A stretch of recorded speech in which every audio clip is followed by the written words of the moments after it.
The Community Secretary told us this month there's an increasing pressure on housing supply. He didn't mention Ukraine. He didn't mention the pandemic. He said these words: we, meaning you and as part of that government, have not been building enough homes.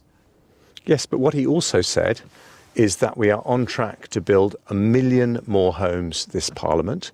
And we are currently building more homes in the last year of available data than any single year under the previous Labour government. What have you been doing for 14 years? What have you had 14 years? What have you been doing?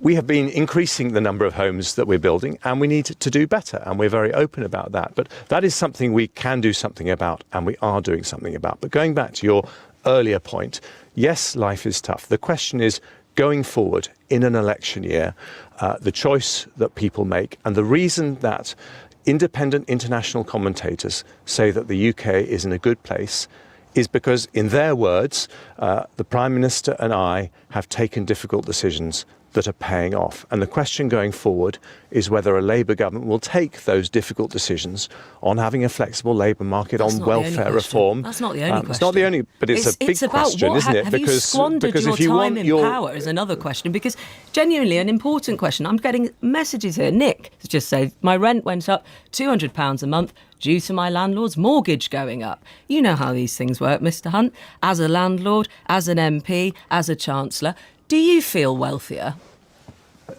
It's lovely talking to you, Emma, but it's almost like you're not actually listening to the answers I give. I am what listening I'm saying incredibly is, carefully. well, then let me say this. I said to you that we've created more jobs than anywhere else in Europe, that we've had more foreign investment. I notice you've got very good researchers on the Today programme. You haven't challenged me on any of those facts. And the reason I don't think you've challenged me is because you know they're true. And it's not just us, but many. Great. Well, that's a good start. Thank you but so many much. Countries. Thank you very much indeed. Well, we're going to get on just fine, aren't we? We are. But the point I'm making is, if you say if you don't mind listening to my question.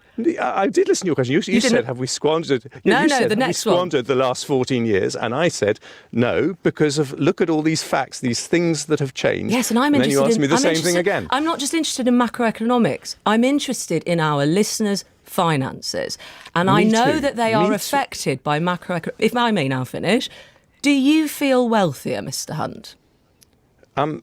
Listen, it's nothing to do with me. It's to do with my responsibilities as Chancellor. And what I know when I became Chancellor is that we had the Office for Budget Responsibility saying that we were going to have the biggest fall in living standards ever.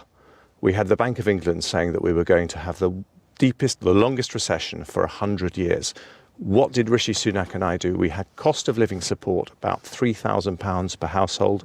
We paid for about half of people's electricity bills.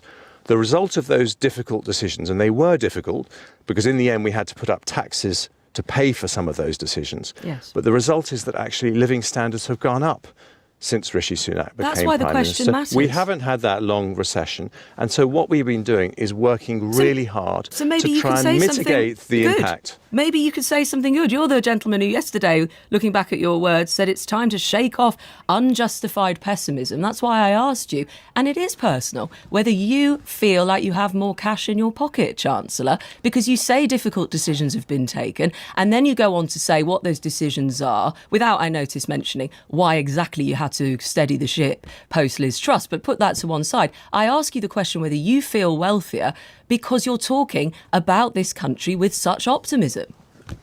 Well, I do think we should be confident about our future. That doesn't mean to say that people don't feel bruised and battered, but I do think we should be confident about it. It's not just me. That's what independent commentators are also saying. But if you're saying